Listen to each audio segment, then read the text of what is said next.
Hello guys, welcome to the new vlog. तर कशा आहात फ्रेंड्स? आय होप तुम्ही मस्त आणि मजेतच असाल. तर आज मी पारंपरिक पद्धतीने बनवलेला झुणका म्हणजे की पिठलं भाकर तुम्हाला मी दाखवणार आहे रेसिपी पिठल्याची. तर त्याच्यासाठी इथं 7-8 हिरव्या मिरच्या, कोथिंबीर, टोमॅटो आणि अर्धी वाटीपेक्षा कमी बेसन घेतले आणि मस्त 4 जणांसाठी होतो तेवढा पिठला.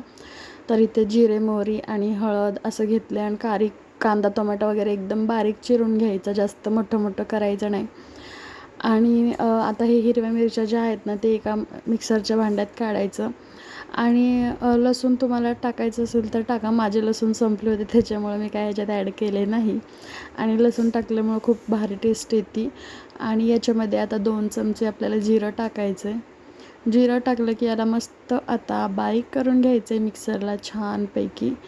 तर इथे मी आता मिक्सरला हिरवी मिरची पेस्ट बारीक करून घेतली आणि हे जे आहे ना बेसन त्याच्यामध्ये पाणी टाकून छान त्याच्या गाठी काढून घेतल्यात.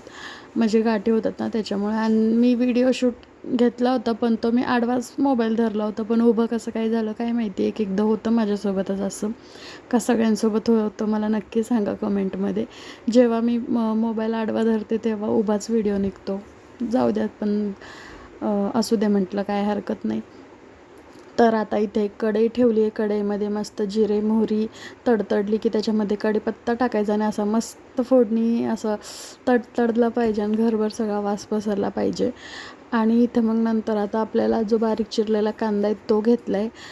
आणि हिरवी मिरची तुम्ही तुमच्या हिशोबाने टाका. आम्हाला जास्त तिखट लागते म्हणून मी तिखट केलं तर झुणका, आणि झुणका तिखट असला की टेस्ट खूप भन्नाट लागते. तर इथं लगेच मी टोमॅटो पण टाकले आणि आता छान मिक्स करून घेते. आणि दरवेळेसच प्रॉब्लेम, कॅमेरा हलतो म्हणून मी पहिला छान मिक्स करून घेते आणि मग तुमच्यासोबत व्हिडिओ शेअर करते. आणि एका हातात समजू शकता तुम्ही, एका हातात मोबाईल आणि एका हाताने आपली रेसिपी चालू आहे. तर म्हणजे खूप हे होतं, प्रॉब्लेम होतात ना एक. तर काय चालतंच असं थोडंफार. आणि आता छान याला ना बारीक गॅसची फ्लेम ठेवायची आणि भाजून घ्यायचं आणि भाजताच मीठ टाकायचं. म्हणजे आपले जेणेकरून कांदा टोमॅटो जो आहे ना तो लवकर बारीक होतो. तर आता छान मिक्स करून घ्यायचं अशा पद्धतीने. तर इथे तुम्हाला माझा आवाज थोडासा अडखडल्यावानी येत असेल, कारण की थोडंसं सर्दी खोकल्यामुळे त्रास होतो आहे. तर आता इथे मस्तपैकी ना जे आपण बॅटर तयार करून ठेवलं होतं बेसन पिठाचं, तर ते आता छान अजून एकदा मिक्स करून घ्यायचं. आणि जे आता मसाला भाजतो आहे त्याच्यामध्ये आता पाणी ॲड करायचं आहे आपल्याला. तर एकदा खूप छान म्हणजे भाजून घ्यायचं एकदम मस्तपैकी, असं पूर्ण ते असे मसाल्यातनं तेल बाहेर सुटायला पाहिजे तसं भाजून घ्यायचं. आणि आता त्याच्यामध्ये 1 चमचा हळद टाकली. हळद टाकल्यानंतर ना 1-2 मिनटं परतून आपल्याला लगेच पाणी टाकायचं, कारण की हळद करपून जाते लगेच. तर असं पाणी टाकायचं. आता 1-1.5 ग्लास टाकलं आहे मी इथं पाणी. आणि मी इथं चौघांसाठी बनवते पिठला आणि त्यातले 3घच खातात, एकट्यांना नाही आवडत. तर आणि मला पण जास्त आवडत नाही पिठला, पण कोणाकोणाला आवडते त्यांच्यासाठी ही रेसिपी खूप भारी ठरणार आहे. आणि यात आता छान उकळी आली की आता याच्यामध्ये आपल्याला टाकायचे बेसनचं बॅटर.